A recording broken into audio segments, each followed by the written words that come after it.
Bechoros Daf Chav Aleph. We know Meiser Behema is when you have 10 animals that were born within the same year. The 10th one that goes out of the pen is Kaddish. So the Gemara have a possibility that a goat gave birth to triplets, and each one of the triplets gave birth to triplets, and therefore you have 12 offspring, and just from one goat you have a chiyuv Meiser Behema in 1 year. And Reb Shimon says, Ani Ra'isi, I saw with my own eyes, that a goat actually had enough offspring to make Meiser in 1 year. What is Reb Shimon arguing with the Tanna Kama? He's not just saying a story. Says the Gemara, one of 4 possibilities. Either he's arguing in Zeiri. Zeiri says that if an animal miscarries, it cannot become pregnant for 30 days. So let's say she miscarried, all these triplets miscarried on the end of the 6th month. They can't become pregnant until the end of the 7th month. And they can't give birth until the final day of their first year birthday. And Reb Shimon is going to say, well, the animal doesn't have to wait 30 days to become pregnant, even before that. So therefore, she can give birth before the end of the year. And that's what he says, even before the end of the year, in the middle of the 12th month. Or they're arguing whether an animal can possibly give birth before the end of 5-month pregnancy. Or they're arguing whether or not partial day is considered a full day, and you don't have to wait 5 full months. You can wait 5 full months minus a day, because 1 hour of the second to last day is considered a full day. Or finally, they're arguing on the concept called Mechusar Zman. That is, any animal that's less than 7 days old, less than 8 days old, for the first 7 days, you cannot bring it as a carbon. You can bring it on the 8th day as a carbon. Anything less than that is considered Mechusar Zman. It's missing from its time. The question is, an animal that's Mechusar Zman, can you bring it as a Meiser?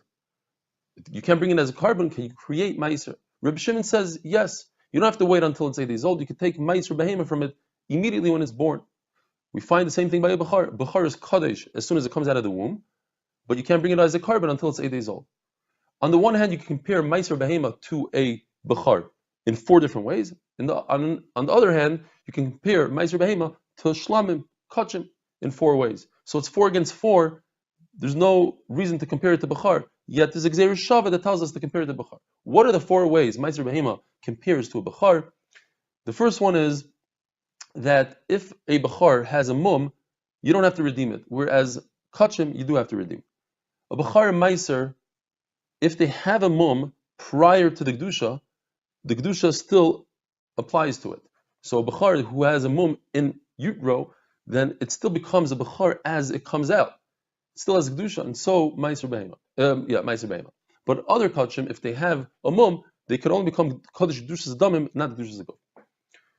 The concept of Tmura, if you have an animal as a carbon, Hegdish, and you bring another animal instead of it, they both are Hegdish, and you put both of them on the Mizbeach. But when it comes to Bechar Meiser Behema, you don't put them on the Mizbeach, the Tmura, because it says Kodesh Haim, only they, the originals, are Kaddish, and not the Tmura. And finally, the 4th thing is that if they have a mum, you can eat them. Without redeeming, you can actually eat, whereas Kachim, you have to redeem. Meiser is similar to Hegdish in 4 things. Just like Kachim, you can bring a carbon, a male and a female. So too Meiser Behema. But a Bechar, obviously, is only a male.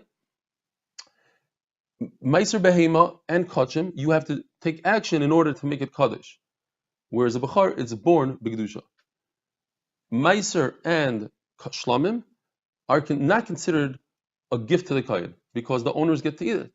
Whereas a Bechar is a gift to the Kohen, it's Matan Skuna. And finally, Shlamim can be given even from a second-born. It doesn't have to be a firstborn, whereas a Bechar is always the firstborn. So therefore, you have to learn Gzeir Shava, Ha'avara. The word V'havarta says, Kol she'yavar tachas shevet, and it also says V'havarta kol peterechem, so I have Gzeir Shava, Bechar to Meiser Behema. We learned the concept of tinuf, of a miscarriage. If there's blood by an animal, we assume it's a miscarriage. What kind of blood?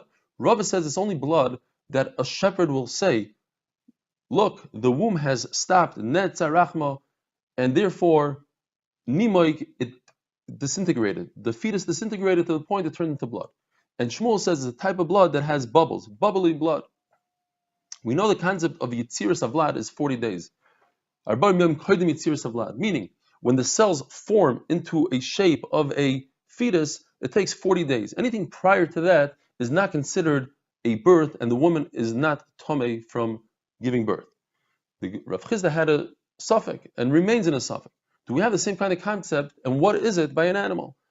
If we knew, let's say an animal is 30 days, so I know anything prior to that is not considered a birth, and therefore if she became pregnant after that, that pregnancy would create a bechar. Now, the Mishnah that we had until now, buying an animal from a guy, that's only by a guy because we can't trust the guy whether or not this animal gave birth, and we don't know if the firstborn to the Jew is actually a firstborn or perhaps it's a secondborn. We can't trust the guy. But when you buy an animal from a Jew, you can definitely trust him because Eid Echad Neman B'Yisurim.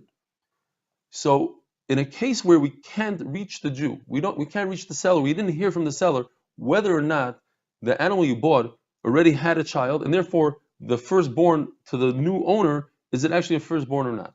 What do? Three-way machlokes to the 3 degrees. Either it's definitely a bechar, or it's definitely not a bechar, or it's smack in the middle, it's a suffix.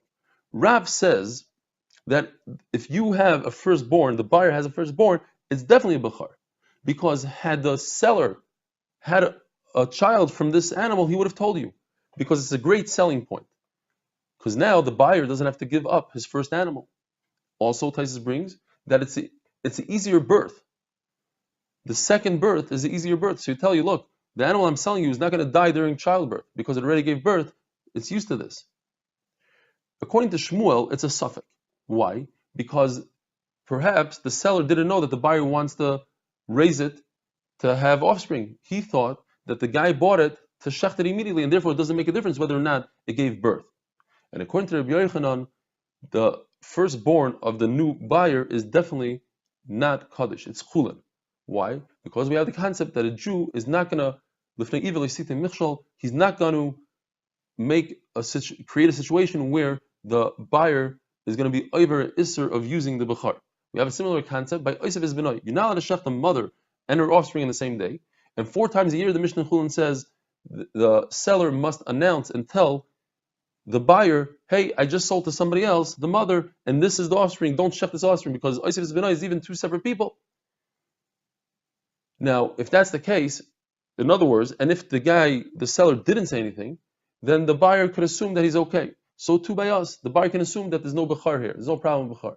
Rav and Shmuel are going to say that's only a halacha by Oisef es Benoy because the Torah says leisishchatu, and we read it leisashchitu, don't cause somebody else to be over Isser. But by bechar it says bekarcha betzaincha. The onus is on you. When you buy it, you have to find out whether or not you are chayiv in a bechar or not. Have a wonderful day.